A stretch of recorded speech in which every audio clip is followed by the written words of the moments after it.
चलिए ठीक है, हम क्वेश्चन नंबर 15 में आते हैं। ठीक है, क्वेश्चन नंबर 14 ना। ठीक है, income from other source, question number 14।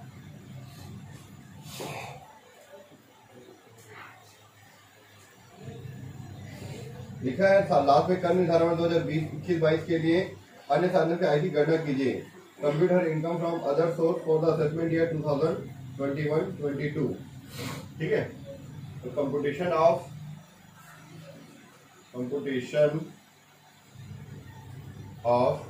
Income from other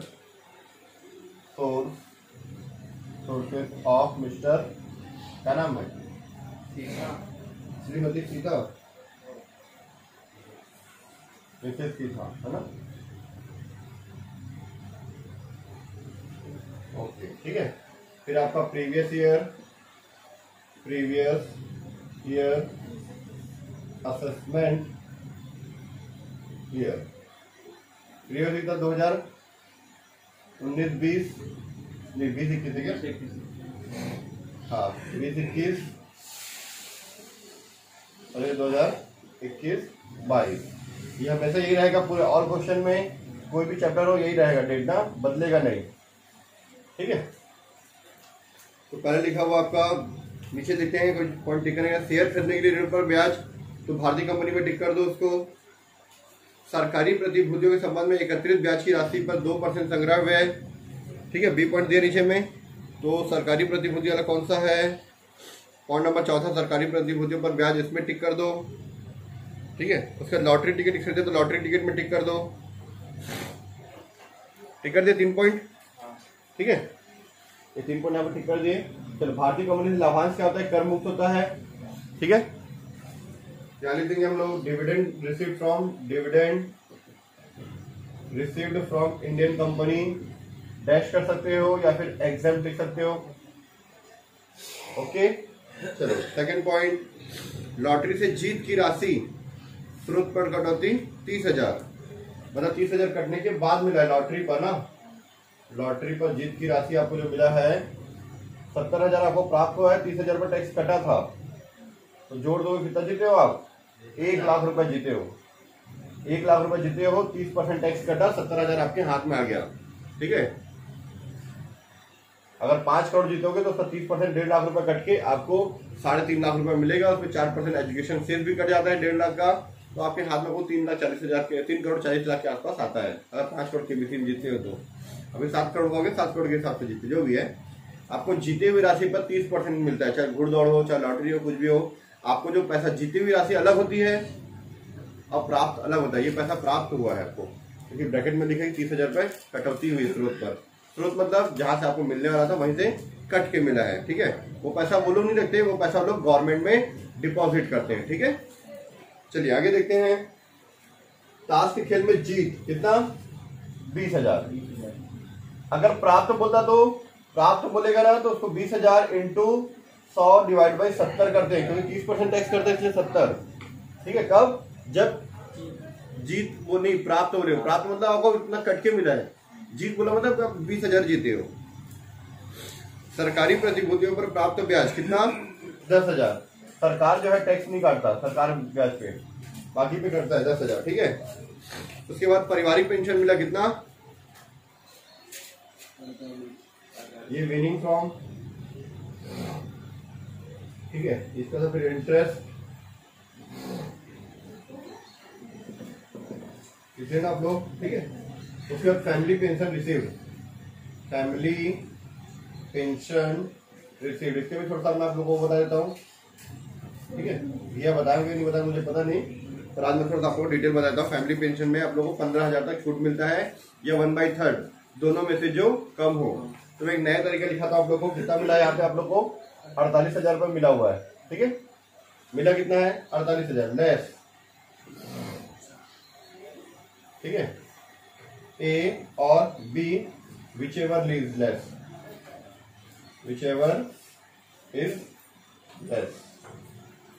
अभी ए और बी क्या है मैं आपको बताता हूं। ए पॉइंट 1/3 ऑफ 48,000, 48 तो 3 से डिवाइड करो, दैट इज 60,000 रुपीज।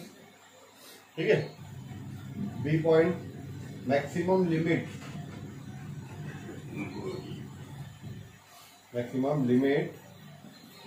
15,000। अब ए और बी में जो भी कम होगा विचेवर इज लेस, ए और बी विचेवर इज लेस, दोनों में से जो कम होगा वो हम लोग उसको माइनस करेंगे। ठीक है, कितना कम है? 15,000 कम है, 15,000 को माइनस कर दो, 48 में 15 माइनस करो तो कितना आएगा? 33। अगर मान के चलो ये 48 की जगह होता हमारा 42 होता, तो 42 का 1/3 कर देते, यहाँ पे 14,000 आता। कि दोनों में से कौन सा कम है? 14, तो 14 को माइनस करते हैं। ठीक है, 16 था और ये 48 था, ये कितना? ठीक है, अब नीचे के नोट देखना, नीचे के नोट्स आप लोग देखेंगे, नीचे के नोट्स बोला है शेयर खरीदने के लिए ऋण पर ब्याज। ये जो शेयर खरीदने के लिए डिविडेंड कमाए, क्योंकि इधर देखना बेटा डिविडेंड के कमाए हुए आय को हम लोग कर मुक्त लिए, कर मुक्त मतलब उसमें टैक्स नहीं लगेगा, तो शेयर जो खरीदे उस पर भी हम लोग कोई भी इंटरेस्ट माइनस नहीं करेंगे। दूसरा चीज, आप जो जीते हो ना लॉटरी में, केबीसी में या कोई भी गेम में खेलो, जीतो हारो, कोई भी गेम आता होगा, ठीक है, dance India, dance super dance जो भी है, वहाँ पैसा जीते हो, उसके लिए आप होटल में रहे, खर्चा किए या वहाँ पे एंट्री करने के लिए पैसा लगाओ आपको, तो उस पैसे का कोई छूट आपको नहीं मिलता। जीती हुई राशि पर आपको कोई भी छूट नहीं मिलता, सिर्फ घुड़दौड़ वाला मिलता है। ठीक है, घुड़दौड़ वाले में आपको खर्चा करने का मिलता है, पर टिकट विकट का नहीं मिलता। वो हॉर्स और मेंटेन करते ना, जिन लोग का खुद का घोड़ा रहता है, जो लोग ग्राउंड मेंटेन करते हैं, वो हॉर्स रेस वगैरह लगती है, इसलिए उनको मिलता है। ठीक है, maintaining and owing horse race वगैरह जो भी है वो सब आता है। ओके, उसके बाद है सरकारी प्रतिभूतियों के संबंध में एकत्रित ब्याज की राशि पर 2% संग्रह है। ओके, ले लेंगे हम लोग को। लॉटरी टिकट का भी नहीं आता, बताया था मैंने अभी आपको। तो भैया previous year 2020-21 and assessment year 2021-22 के हिसाब से रूल्स हमारा चेंज हो चुका है। Dividend from an Indian company taxable होता है, कितना है? 8,950, ये टैक्सेबल होता है। ओके, तो हम लोग पूरा लेंगे तो हमारा आंसर कितना है? 1,71,950। ये आया हमारा ग्रॉस इनकम आया है। ये क्या है हमारा? Gross income. देखो बेटा ये क्या है हमारा? ग्रॉस इनकम आया। इस ग्रॉस इनकम में हम लोग माइनस करेंगे खर्चे, एक्सपेंडिचर लेस डिडक्शन। ठीक है, क्या क्या भाई डिडक्शन में आपका? Good morning. हिंदी में लिखा है सरकारी प्रतिभूतियों पर एकत्रित ब्याज की राशि, interest paid on the amount borrowed from purchasing agent, जो भी है। ठीक है, कलेक्शन चार्जेस लिखा हुआ है 2%, ये लिख देना आप लोग। कलेक्शन चार्जेस ऐसे करके 2% निकालेंगे, कितना मिला था? मिला कितना आपको? 10,000 मिला है। 10,000 का 2% कलेक्शन चार्जेस 200 रुपए। एक ही पॉइंट है, बाकी 2 पॉइंट माइनस नहीं होता, तो आंसर आ गया 171,750 इज द राइट आंसर। ठीक है, इसको लिखेंगे हम लोग इनकम फ्रॉम, ठीक है, या इसको लिखेंगे taxable income from other source. Taxable income from other source. ये था हमारा question number 14 complete. Question number 15 लिखा हुआ है कर्म धन वर्ष अन्य साधनों से दिया हुआ है। ठीक है, ऐसी गणना कीजिए। तो computation of income from other source, नाम नहीं दिया हुआ है, प्रीवियस ईयर ये असेसमेंट ईयर ये। क्वेश्चन नंबर 15, ठीक है, पाकिस्तान में कृषि से आय टैक्सेबल होता है।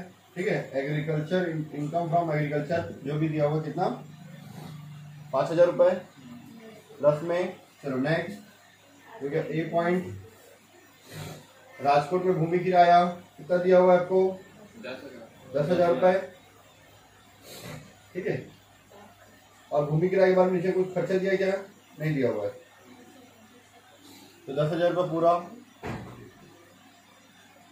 सी पॉइंट डाकघर बचत बैंक खाते पर ब्याज कितना है? 1,000 रुपए। तो इनकम फ्रॉम सेविंग है ना, देखो ध्यान देना, सेविंग कहाँ पे, सेविंग अकाउंट है कहाँ पे, पोस्ट ऑफिस में अगर है, पोस्ट ऑफिस में, तो वो 3,500 रुपए तक कर मुक्त है एक लोग का। और ज्वाइंट अकाउंट है हस्बैंड वाइफ बच्चे के साथ में जो भी है, तो 7,000 रुपए तक, चाहे ज्वाइंट अकाउंट में 4 लोग हो, चाहे 1 हो, मतलब 2 हो, चाहे 4 हो, 7,000 तक। लेकिन अगर सिंगल आदमी तो 3,500 तक। यहाँ कितना दिया है, 1,000 दिया, तो कर मुक्त है वो, एग्जाम लिखेंगे, ठीक है। नीचे नोट्स में लिखेंगे इसके बारे में ना, यहाँ पे मैंने एग्जाम लिख दिया है, नीचे नोट्स में इसके बारे में 3,500 रुपए तक कर मुक्त होता है, ऐसे करके आप लोग लिख लेना। नहीं लिख पाओ तो हमको पूछ लेना, हम आपको बता देंगे। फिर एक है IFC, मतलब बैंक है ये, इस पर ब्याज मिला कितना आपको, 5,000 रुपए। नेक्स्ट, विदेशी कंपनी से लाभांश, ये तो पूरा टैक्सेबल होता है, 700 रुपए, कंप्लीट टैक्सेबल, ई पॉइंट। उसके बाद FSC किराएदार से मिला, rent from subletting a house, rent from subletting a house, कितना मिला आपको किराया, 26,250 रुपये मिला है, ठीक है। फिर उसके बाद लिखा है rent paid for sublet house, 12,000 रुपए। मतलब क्या किए हम लोग, कहीं पे किराए में लिए 12,000 रुपए में, और उसको दूसरे को किसी को दे दिए 26,250 रुपए में, ठीक है। 26,250 रुपए में हम लोग कमाए हैं और 12,000 रुपए हम लोग रेंट पे किए हैं, तो हमारा नेट इनकम कितना हुआ, 14,250 रुपए। ऐसे बहुत सारे ब्रोकर लोग करते हैं, सस्ते सस्ते मकान किराए में लेके महंगे उस एरिया को पूरा महंगे में फिर दे देते हैं। इसे क्या था, मकान मालिक बिना टेंशन के, टेंशन फ्री होकर किराया को मिल जाता है, उसको टेंशन नहीं, मकान खाली होगा तो नया किराएदार कौन आएगा क्या आएगा, उसको टेंशन नहीं रहता। और दूसरा चीज वो सारा मैनेज वो करता है, किराएदार कौन होगा क्या होगा, कमाने का काम उसका रहता है, ठीक है। चलो लेस कर देते हैं हम लोग, क्या लिखा था, expenses on rent paid for sublet house. अच्छा, 1,000 खर्चा अलग से और दिया है, other expenses for sublet house, 2 खर्चा दिया हुआ, ठीक है। एक 12,000 है, एक 1,000 है, टोटल 13,000 रुपये माइनस होगा, और 13,000 माइनस होगा तो 13,000 आंसर आएगा, 13,250, ठीक है। दोनों पॉइंट का नाम भी देते हैं लेस। एक पॉइंट पे गिरा देता हूँ मैं, तो 1 करके 1 और 2 लिख देता हूँ मैं, 1 और 2, ठीक है। मकान गिरा दिया 12,000 रुपये, अन्य व्यय, ठीक है। घुड़दौड़ से जीत की राशि, एफ के बाद जी लिखना तो ना, उसको मत लिख देना, उसके हिसाब से नहीं चल रहा ना, अपने हिसाब से चल रहे। घुड़दौड़ से जीत की राशि कितना है, 12,300। हीरो होंडा लिमिटेड के 10 कर मुक्त ऋण पत्रों पर ब्याज 36,000। कर मुक्त मतलब टैक्स कट के मिला आपको, कर मुक्त ब्याज मतलब टैक्स कट के मिला है। और हम लोग टैक्स कट के नहीं, टैक्स कटने से पहले कितना कमाए वो निकालते हैं, ठीक है। हीरो होंडा लिमिटेड का पूरा सा नाम लिखे, मेरे ख्याल से 2 लाइन में आएगा, फिर उसको लिखेंगे हम लोग ग्रॉस अप, क्या लिखेंगे, ग्रॉस अप। कितना मिला आपको, 36,000, 36,100 डिवाइड बाई 90, क्यों, इसमें 10% TDS करता है, 100 डिवाइड बाई 90 आएगा, ओके, ठीक है। 100 डिवाइड बाई 90 आएगा, बिकॉज क्योंकि इसमें 10% TDS करता है, तो आंसर आ जाएगा आपका 40,000। 10% TDS कट के मिलता है, ठीक है। और जीती हुई राशि पर 30% करता है, इसलिए उसके डिवाइड में कितना आता है, 70 आता है।